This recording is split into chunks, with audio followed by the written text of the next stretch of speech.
اللہ اللہ اللہ اللہ اللہ اللہ اللہ اللہ خالق دو جہاں سب کا رحمان تو، سب کی سنتا ہے ہر وقت ہر آن تو. یہاں تنتر وید سے شروع ہوا یہ، مشکلیں سب کی کرتا ہے. اسی طریقے سے چائنا میں جو شاندو کا علم تھا، ان کی تمام فلم جو شاندو پر ہے، تو کسی بھی چیز کا جوشادہ بنا کے دیتے ہیں فلم میں. چائنیوں سے جاپان میں اور تھائی لینڈ وغیرہ میں یہ علم گیا. پھر اس کے بعد اس علم کی بنیاد میں سب سے زیادہ جو کاوش تھی مہاتما بدھا کی، ان کے پیروکاروں نے اس علم کو بہت پھیلایا.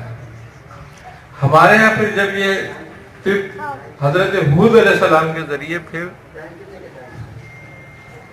عرب میں پھیلی، آپ کے پیروکاروں نے پھیلائی، یعنی بنی اسرائیل کے ذریعے پھیلی تھی. جب اسلام آیا تو اس وقت اسلام میں کوئی طبیب نہیں تھا، تو لوگ سرکار دو عالم صلی اللہ علیہ وسلم فرماتے تھے. پہلی مرتبہ دل کے دورے کی تشخیص جو ہے وہ نبی کریم صلی اللہ علیہ وسلم. سبحان اللہ. اس سے پہلے لوگ دل کے دورے کو نہیں جانتے تھے. اور حضرت سعد بن ابی وقاص کو یہ درد اٹھا پہلی بار صحابہ کرام میں. تو آپ سرکار دو عالم سے تشریف لے گئے اور کہا یا رسول اللہ میرے بہت سینے میں درد ہو رہا ہے. تو آپ نے فرمایا کہ یہ دل کا دورہ ہے. تو انہوں نے کہا حضور اس کا علاج بھی تجویز فرما دیں. تو آپ نے فرمایا کہ اجوا کھجور کو بمیں گٹھلی کے کھاؤ. تو آپ نے وہ جب تناول فرمائی تو اللہ تعالیٰ نے صحت دی آپ. سبحان اللہ. دل کے دورے کا مریض کے بارے میں ڈاکٹر کہتے ہیں کہ وہ اسکوٹر پہ سفر نہ کرے، وہ رکشے میں سفر نہ کرے. آپ نے اس کے بعد گھوڑے پہ بیٹھ کے ایران فتح کیا. سبحان اللہ. یہ طب نبوی کی کرامت. سبحان اللہ. آپ کا یہ معجزہ ہے یہ کہ ایک دل کا مریض کیسر و کسروں کو تاراج کر دے. اللہ بے شک. پھر مسلمانوں نے اس طرف توجہ پر کی اور بڑے کمال حاصل کیے. آج جو بھی کچھ طب جدید ہے، یعنی جس کو ایلوپیتھی کہتے ہو آپ، اس میں جتنی بھی سرجری ہے یہ مسلمان سائنسدانوں کی مرہون منت ہے. انہوں نے ہی شروع کری. پہلی آنکھ کا آپریشن بھی مسلمان سائنسدان نے ہی کیا تھا. ہم اپنے اسلاف کو بھول گئے. آج ہم فلاں ڈاکٹر فلاں ڈاکٹر فلاں ڈاکٹر کی بات کرتے رہتے ہیں، جبکہ ہمارے اسلاف کی بنیاد رکھی ہوئی ہے. انہوں نے بدماشی کری یہ کہ جب اسپین کو فتح کیا انہوں نے تو یہ پوری اسپین کی لائبریری اٹھا کے لے گئے. حضرت محی الدین ابن عربی کی بڑی تحقیق طب میں تھی اور آپ کو مکاشفات کے ذریعے طب حاصل ہوئی. سبحان. وہ ساری کی ساری ہی لے گئے اور انہوں نے لے آ کے ان کو اپنی زبان میں ان کے ترجمے کرائے. اور آج طب پر یہ قابض ہو کے بیٹھ گئے. مسلمان اطباء کی ایک زبو حالی رہی اور پریشانی یہ رہی ان کی کہ وہ کسی کو یہ نہیں چاہتے تھے کہ آگے بڑھے. مسلمان اطباءوں میں بڑے بڑے کارنامے انجام دیے، لیکن انہوں نے اس کو علم کو جو ہے نا اپنی اولادوں تک یا اپنے تک محدود رکھنا. آج بھی ایسی ہوتا ہے نا جی. بہت تھوڑا سا حصہ ایسا ہے طب کا کہ جو باہر نکل گیا، جو آج موجود ہے. ورنہ اطباء نے زیادہ تر کوشش یہی کری کہ یہ طب ان کے خاندان میں رہے، ان کے اندر ہی رہے، پھر باہر نہ نکلے. خوبی کی بات یہ ہے کہ جو حدیث میں ہے کہ کل دان و دوان، کہ ہر مرض کا دوا موجود ہے، وہ بالکل طب پر صادق آتی ہے. سبحان اللہ. طب میں ہر چیز کی دوا موجود ہے. اللہ نے کوئی مرض ایسا نہیں اتارا ہے جس کی دوا نہ اتاری ہو. بس یہ الگ بات ہے کہ ہم اس تک نہیں پہنچ سکے ابھی تک، یا ہم نے اس پہ توجہ نہیں دی، یا جن کو وہ علم عطا کیا گیا انہوں نے اس کو پوشیدہ کر دیا، اس کے ساتھ انصاف نہیں کرا، اور وہ دنیا کے طالب ہو گئے. اور دنیا کا طالب ہی کسی چیز کو پوشیدہ کرتا ہے. جو اللہ اس کے رسول کے لیے ہوتا ہے وہ تو لوگوں کو بانٹتا ہے.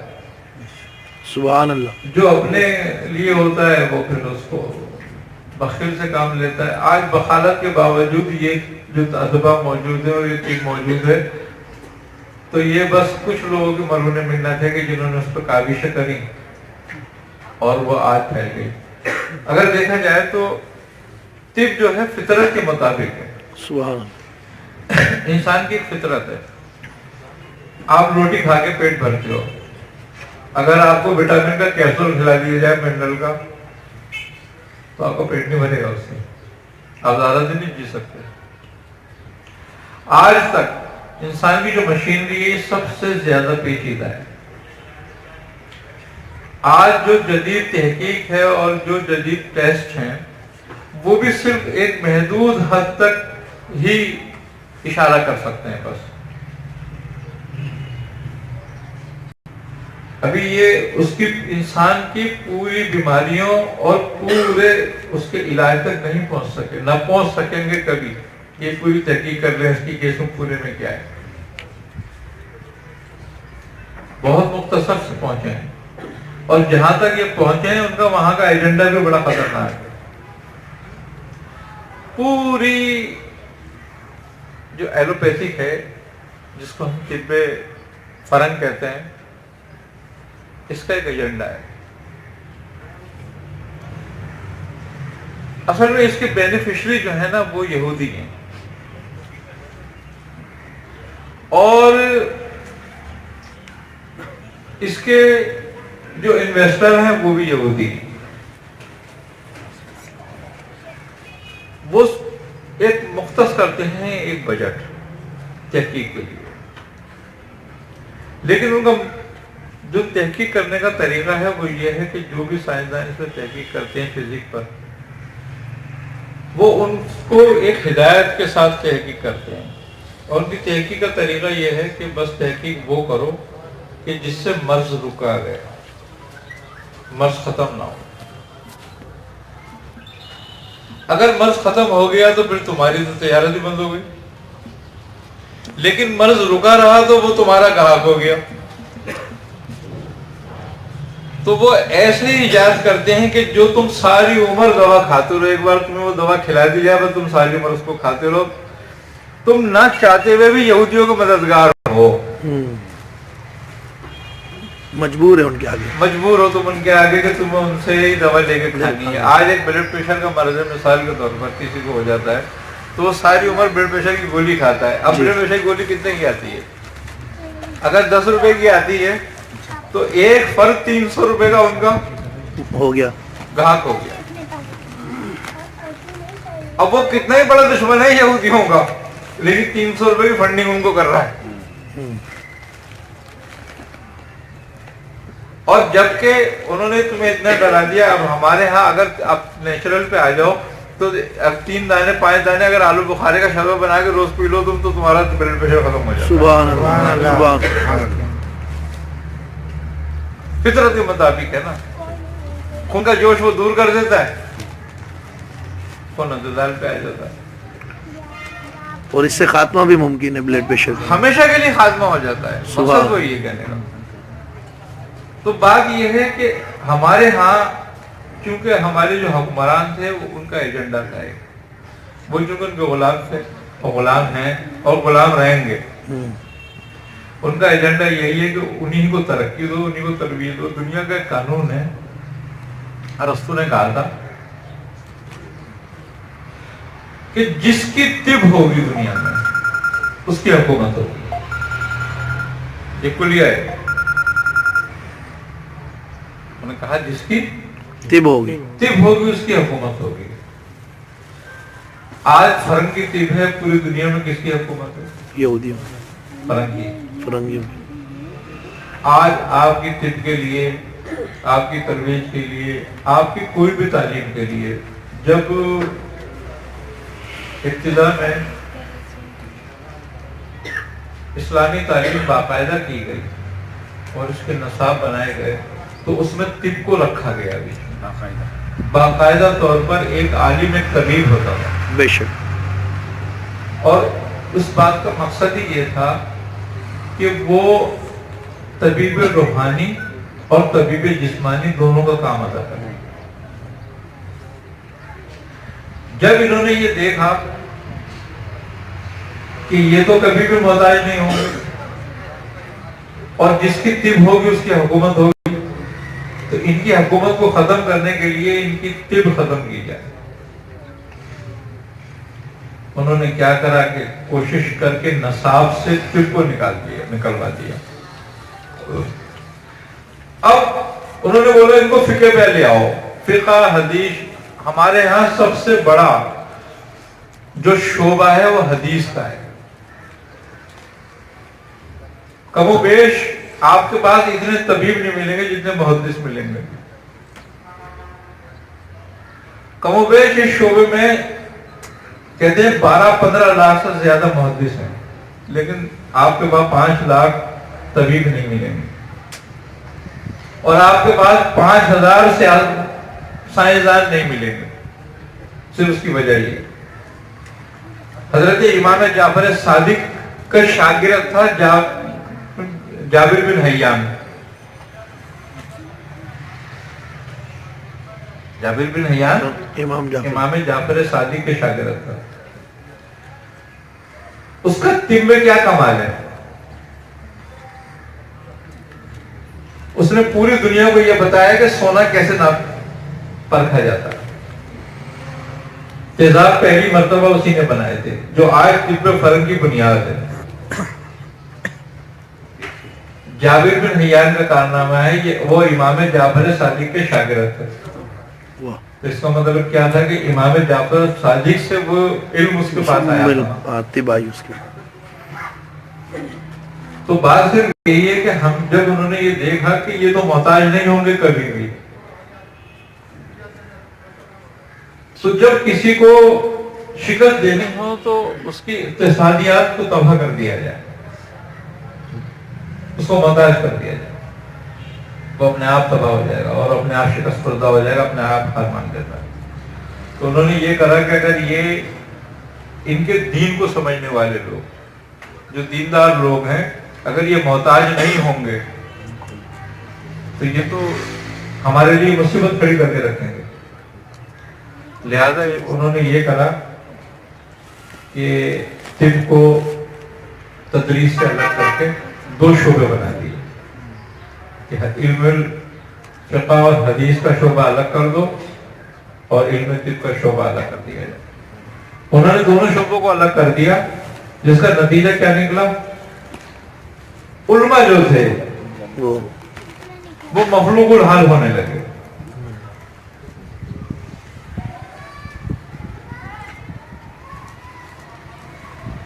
اور جو طبقہ آج اگر طب کے نصاب اس میں حدیث اور فقہ کے ساتھ اگر طب پڑھائی جا رہی ہوتی تو آج جتنے محدث ہوتے اتنے طبیب ہوتے, اور کسی ایک کا ایک نیا تجربہ بھی ہوتا تو 10 لاکھ سے زیادہ تجربے کے ہوتے. آپ پوری دنیا میں حکومت کر رہے ہوتے, انہوں نے آپ کو الگ کر دیا. دیکھیں ایک بڑی خوبی کی بات یہ ہے کہ فقہ اور حدیث کی تعلیم جو ہے وہ ایک مخصوص گروہ کو فائدہ دیتی ہے. آپ کے پاس صرف وہی لوگ آئیں گے جو مسلمان ہوں گے, اس سے زیادہ کوئی دوسرا نہیں آئے گا آپ کے پاس. لیکن طب وہ شعبہ تھا کہ جس میں ہر آدمی آپ کے پاس آئے گا. جس سے کیا نتیجہ نکلے گا کہ کوئی نہ کوئی تو آپ سے متاثر ہوگا. جتنے لوگ آپ سے متاثر ہوتے جائیں گے وہ آپ کے دین میں شامل ہوتے جائیں گے. ایک بڑی ترویج ہو سکتی تھی اس کی نظریے کی. لیکن انہوں نے کہا کہ یہ تو بہت خطرناک بات ہو جائے گی, لہذا ان کو الگ کر دو. یہ بھی بات چیز میں الگ کرنے گی کہ اس سے کہ آپ طبیب ہوتے تو آپ کے پاس ہندو بھی آتا, عیسائی بھی آتا, یہودی بھی آتا, سکھ بھی آتا, سب آپ کے محتاج ہوتے, آپ سے استفادہ کرتے. اور جب وہ آپ کی ہستیوں سے متاثر ہوتے, ان سے ملاقاتیں کرتے, ان سے متاثر ہوتے تو آٹومیٹک مسلمان ہو جاتے. تو اسلام ایک بڑی تیزی سے پھیل سکتا تھا اس چیز سے بھی, لیکن انہوں نے اس کو بالکل گروہ الگ کر دیا. اب جب یہ ہوا کہ انہوں نے اسے الگ کر دیا تو مسلمانوں کے جو علماء تھے ان میں مخلوق الحالی پڑھنا شروع ہو گئی. اگر وہ ریسرچ پہ اس کی حدیث کی ریسرچ پہ لگتے تو ان کا کوئی کاروبار نہیں کر سکتا تھا. نتیجہ کیا ہوتا کہ دوسرے لوگ ان کی کفالت کریں, دوسروں کی مرضی یہ کریں نہ کریں. تو اس طریقے سے یہ گروہ مخلوق الحال ہوتا گیا, اور انہوں کو چاہتے یہ تھے کہ ان کو مسجدوں تک محدود کر دو, اور انہوں نے ان کو محدود کر دیا مسجدوں تک. اب ہمارے ہاں ایک بڑی بات یہ سب سمجھائی گئی کہ علماء کی خدمت کرنے کے بجائے مسجدیں بناؤ. ان کے لیے تو تم جمعرات کو روٹی بھی بھیج دو گے, روز مرزے کے لیے روٹی بھی نکالو گے تو ان کو کھلا دو گے تو کھا لیں گے کھانا. اب انہوں نے کیا کرا کہ آپ نے مسجدیں بنانا شروع کر دی, اور وہ پیسے جو ان کی خدمت میں لگتے, اس سے ریسرچ ہوتی ہے, آگے بڑھتا کچھ, وہ سارا پتھر اور گارے میں لگ گیا. علماء کی حالت وہیں کی وہیں رہی, جس کا نتیجہ یہ تھا نکلا کہ کچھ تو حق پہ رہے, اس حال میں انہوں نے زندگی گزاری. کچھ نے کہا کہ ہم کیوں پڑے رہے, ہم کچھ اور دیکھیں, تو وہ اغیار کے ہاتھ لگ گئے. انہوں نے کہا کہ بھئی تمہیں پیسہ چاہیے بہت, ہم سے لو, لیکن اپنی شناخت تو بتاؤ تم ہو کون. ہم تمہیں جب تمہیں کوئی مدد کریں تم اپنی شناخت دکھاؤ.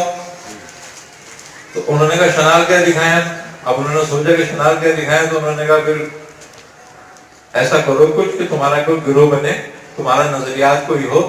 اسلام کا نظریہ تم رکھتے ہو جو, وہ تو سارے نظریہ رکھتے ہیں, تو پھر تمہیں مدد کیوں کریں.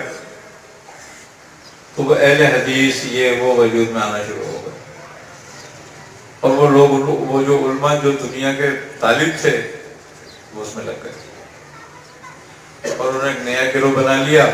آپ یہ دیکھ لو کہ وہ سائیکلوں سے پجاروں میں آ گئے, اور جب پجاروں میں آ گئے تو دنیا کا کیا حال کرا انہوں نے.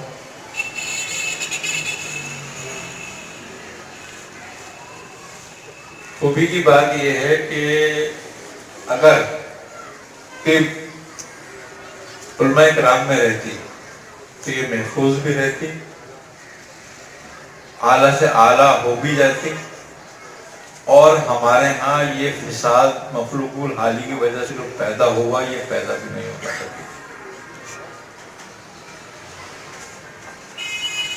کوشش علماء کو یہ کرنی چاہیے, وہ لوگ جو صاحب استطاعت ہیں اور صاحب مدارس ہیں, کہ وہ آج پھر اس نصاب میں طب کو شامل کریں, انشاءاللہ, جس کا فائدہ یہ ہوگا کہ طب اصلی علوم سے ہے, اور جب تک آپ اصلی علوم سے واقف نہیں ہوں گے آپ احادیث کے فوائد اور آیات کے فوائد بھی ظاہر نہیں کر سکتے کسی پر. سبحان بے شک, پریکٹیکل یعنی پریکٹیکل طور پر. اور آج آپ کا جو طالب علم ہوگا اگر وہ طبیب بھی ہوگا تو وہ کسی کمیٹی کا محتاج نہیں ہوگا. آج بیچارہ وہ کمیٹی کے لیے کرتا ہے کہ اس کی خوشنودی کے لیے کمیٹی خوش ہے تو صحیح ہے, نہیں تو پھر مسئلہ میری نوکری کا بن جائے گا, کہاں جاؤں میں, یہ مکان بھی جائے گا اور میری نوکری بھی جائے گی, بچے کا کس پہ پلیں گے. آج کا عالم, خطرناک بات یہ ہو رہی ہے ہمارے ہاں کہ آج کا عالم اپنے بچے کو عالم بنانا نہیں چاہتا. بالکل پھیلتا جا رہا. آج کا سیاستدان اپنے بچوں کو سیاست بنانا چاہتا ہے, آج کا تاجر اپنے بچوں کو تاجر بنانا چاہتا ہے, ڈاکٹر اپنے بچوں کو ڈاکٹر بنانا چاہتا ہے, لیکن آج کا عالم اپنے بچوں کو عالم بنانا نہیں چاہتا.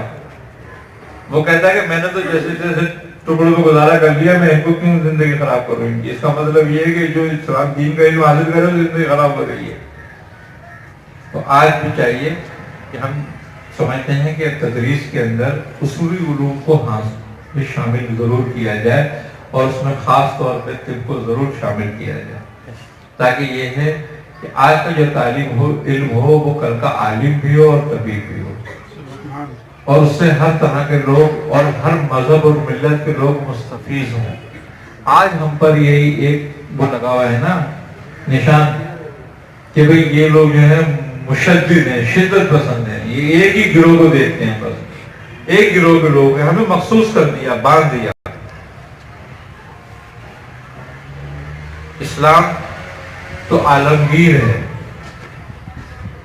اسلام کی عالمگیریت ہی اس بات میں تھی کہ اس نے کل انسانیت کو دعوت دی, اور طبیب بھی کل انسانیت کے لیے ہوتا ہے, کسی مخصوص گروہ کے لیے نہیں ہوتا. تو وہ مقصد پورا ہو جاتا ہے ہمارا جو اسلام چاہتا ہے ہم سے, کہ ہم لوگوں کی خدمت بھی کریں, اسلام کی بھی خدمت کریں, اور بے لوب اور بے لالچ کریں. آج طبیب اپنے بچے کو طبیب بنا رہا ہے, وہ یہ نہیں کہتا میں طبیب نہیں بناؤں, وہ تو چاہتا ہے کہ میرا بچہ طبیب بنے تاکہ میری جگہ سنبھالے. آپ یہ دیکھو کہ حکیم جمشید انہوں نے اپنے سارے بچوں کو ڈاکٹر بنایا, وہ طبیب بھی اور ڈاکٹر بھی. طب تو ان کی خاندان سے ہے, اور ڈاکٹر لوگ بقائے والے کون ہیں؟ یہ سارے طبیب تھے. آج محتاج ہے کسی کے؟ ہمدرد والے کون ہیں؟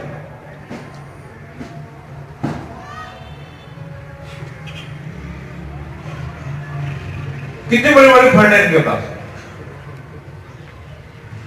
اگر اس سے اسلام کی ترویج ہوتی, اس سے مدارس بنتے, اس سے علماء کی تربیت ہوتی, کہاں سے کام پہنچ سکتے تھے. آج ہمدرد کی سیل کا معلوم ہے آپ کو کتنے کی؟ اربوں روپے میں ہے. حکیم سعید صاحب کے زمانے میں جب حکیم صاحب زندہ تھے 7 ارب روپے سے زیادہ کی تھی سالانہ. 7 ارب. 7 ارب. اب اس 7 ارب کی زکات ہی نکال لو خالی کتنی بنتی ہے. جی جی.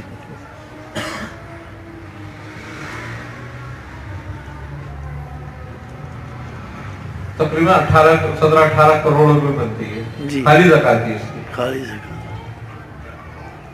کتنے مدرسے چل سکتے ہیں 18 کروڑ سے, کتنے علماء کی خدمت ہو سکتی تھی, کتنی لائبریریاں بن سکتی تھی.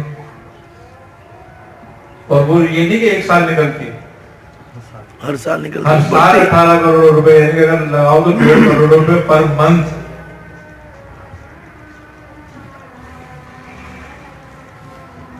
تو بات صرف یہی ہے کہ ہم جو ہیں, ہم نے یہ ایک ادارے کی بات ہے, ایسے تو بہت سارے ادارے. کرشی کی شیخ کم ہے کیا؟ اب کیا ہے کہ ان لوگوں کو انگیج کر لیا دوسروں نے. آج زیادہ تر وہ دیوبندیوں کے اہل حدیثوں کو حمایتی ہیں, تو ہم محتاج کیوں رہیں؟ ہمیں چاہیے کہ ہم اپنے مدرسوں میں عصری تعلیم بھی دیں, خاص طور پر طب کی بھی تعلیم دیں. وہاں انجینئر بنے, ڈاکٹر بنے, طبیب بنے, وکیل بنے. فائدہ ہوگا اس کا فائدہ یہ ہوگا کہ آپ کے بیوروکریٹس مسلمان ہوں گے. لیکن صرف تقلیدی مسلمان ہیں, کہ وہ باپ نے نام رکھ دیا وہ اسلام کا مسلمانوں والا تو وہ اسلام ہو گیا, اس سے زیادہ وہ اسلام نہیں جانتا. اگر اس سے پوچھا تو کتنا کیا کون سا مسلمان ہے تو اس کو یہ نہیں پتا کہ کون سا مسلمان ہو, بس وہ یہ کہتا ہے کہ میرا باپ بھی مسلمان تھا, میری ماں مسلمان تھی, میں مسلمان ہوں. تو ایسے مسلمان ہونے کا بھی کوئی فائدہ نہیں. تو جو بچہ اسلام کی تربیت پوری حاصل کر کے وہ ڈاکٹر بنے گا تو وہ اپنے بچوں کو بھی صحیح مسلمان اور صحیح ڈاکٹر بنائے گا, صحیح مسلمان اور صحیح طبیب بنائے گا, صحیح انجینئر اور صحیح مسلمان بنائے گا. اس کے دل میں خدا اور رسول کا خوف ہوگا. معاشرہ فرد سے بنتا ہے, قوم کا بھی لیڈر نہیں بناتی. آج تک تاریخ ہے یہ کہ کسی قوم نے لیڈر نہیں پیدا کیا, لیڈر قوم پیدا کرتا ہے, لیڈر بناتا ہے قوم. نبی کریم صلی اللہ علیہ وسلم کو کسی نے لیڈر نہیں بنایا تھا,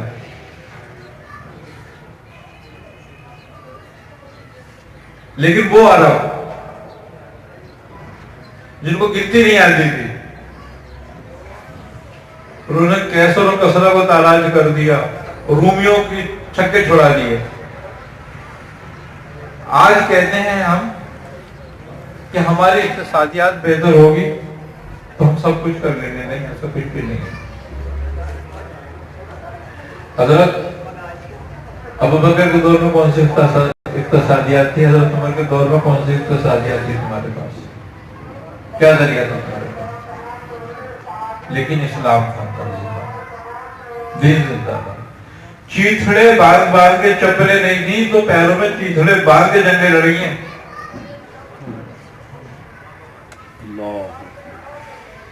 اور وہ زمانہ ہے کہ جس میں 10 لاکھ مربع میل کی تمہاری حکومت تھی. سبحان عمر فاروق.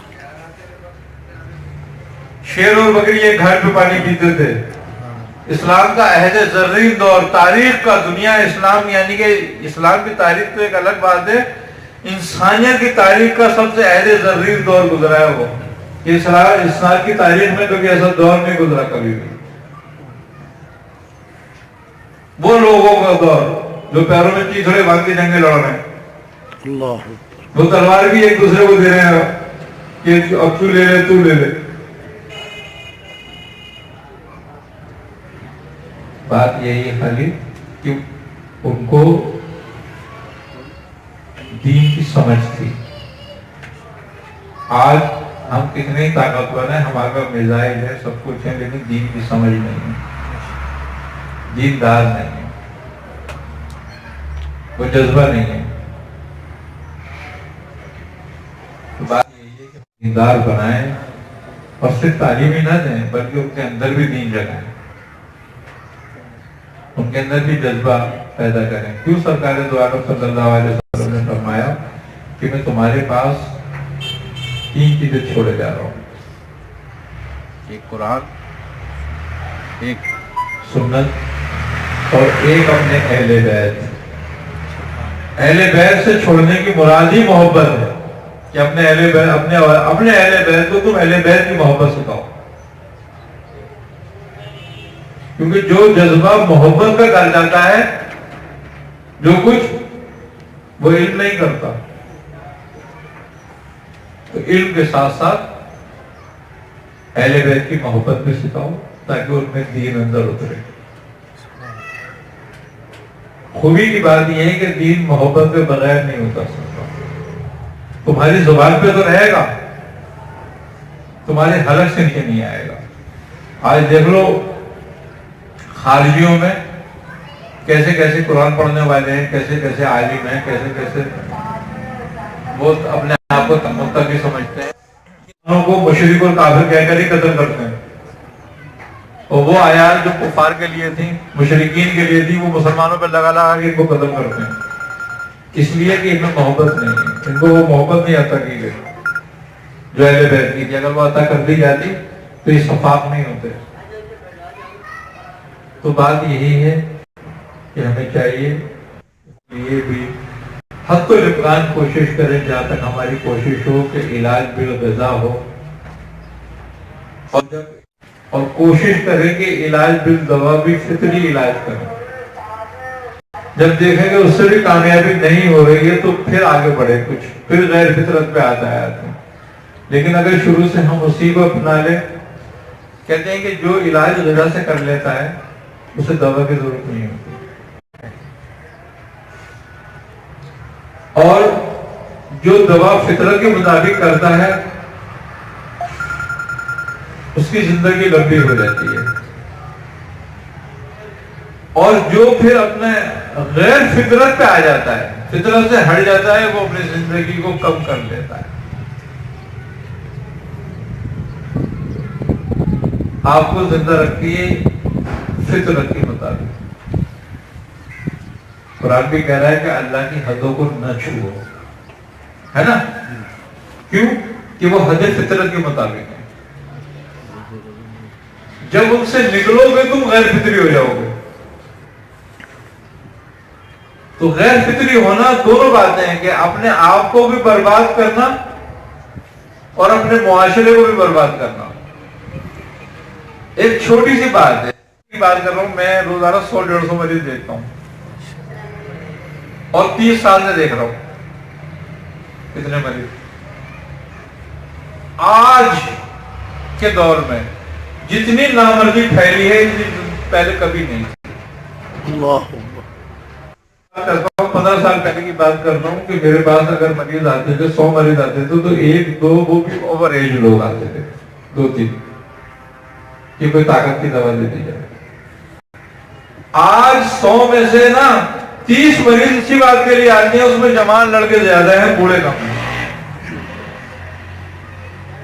اس کی وجہ ہے بے حیائی. بے حیائی نامرضی پیدا کرتی ہے. کیوں اسلام نے حیا کا بار بار درس دیا؟ یہ ایک چھوٹی سی مثال دے رہا ہوں میں, باقی تو بہت ساری باتیں بہت بڑی, لیکن ایک چھوٹی سی مثال کی بات یہ کرتا ہوں میں کہ آج جو بے حیائی پھیلی ہے اس کا نتیجہ یہ نکل رہا ہے کہ آج لوگ نامرد ہو رہے ہیں, لڑکے.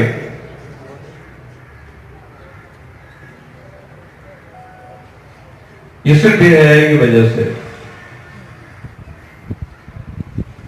ایک بڑی بات ہے, ہمارے ایک استاد تھے طب کے, یاسین صاحب, یاسین نام تھا ان کو, محمد یاسین. وہ دہلی طبیہ کالج کے وائس پرنسپل بھی رہ چکے تھے, بڑے بڑے اسباب دکھا کے رہتے. ان کے پاس ایک شخص آیا لڑکا, ان کے عزیزوں میں سے تھا, تھے وہ لوگ بڑے دیندار لوگ. تو اس نے کہا کہ چچا میری شادی ہو رہی ہے, کوئی دوا دے دو مجھے. اس کو دیکھا غور سے, کہنے لگے ایک بات بتا. کیا؟ کہنے لگے تو بے ہے. اللہ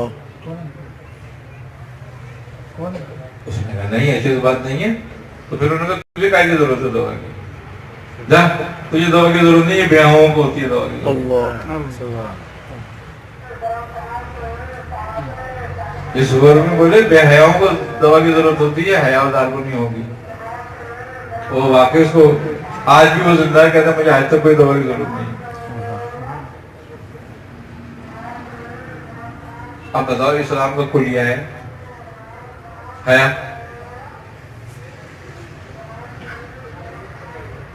بس صرف حیا کا معنی ہم نہیں سمجھتے, بس بات اتنی سی ہے. ہم حیا اس کو سمجھتے ہیں جو لوگوں میں ہو. حیا لوگوں سے نہیں ہوتی, حیا اپنے آپ سے ہوتی ہے.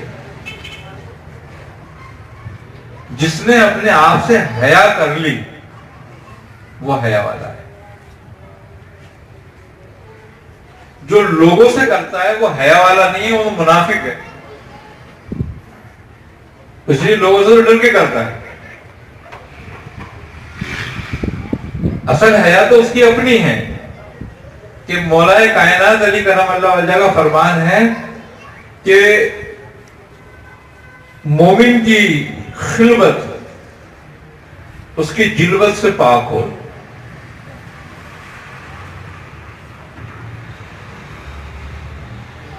یعنی کہ محفل میں وہ جتنا باحیا اور جتنا پاکیزہ ہو اس سے زیادہ اس کی خلوت پاک ہو، یہ حیا ہے۔ تو آج لوگ جو ہے نا حیا کا مطلب نہیں سمجھتے، وہ سمجھتے ہیں لوگوں سے کرنا حیا ہے۔ حیا لوگوں سے نہیں ہے، حیا تو اس سے ہے جو تیرا رب ہے۔ اور جب بندہ رب سے حیا کرتا ہے تو اللہ اس کو حیادار کر دیتا ہے،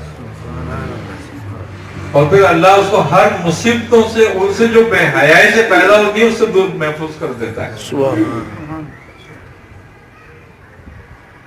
بہتر عمل ہے، اور اللہ تعالیٰ ان کے کاروبار میں روزی رزق میں برکت دے۔ بابر شاہ یہ بڑی کوشش کر رہے تھے کو پہ عمل کرنے کی، اور اللہ تعالیٰ ان کی اس صحیح کو قبول کرے۔ آمین۔ اور ہمیں سب کو چاہیے کہ اپنی طاقت اور استطاعت کے مطابق اس کی ترویج کی کوشش کرتے رہیں۔ کیوں کہ یہ ہمارا ورثہ ہے۔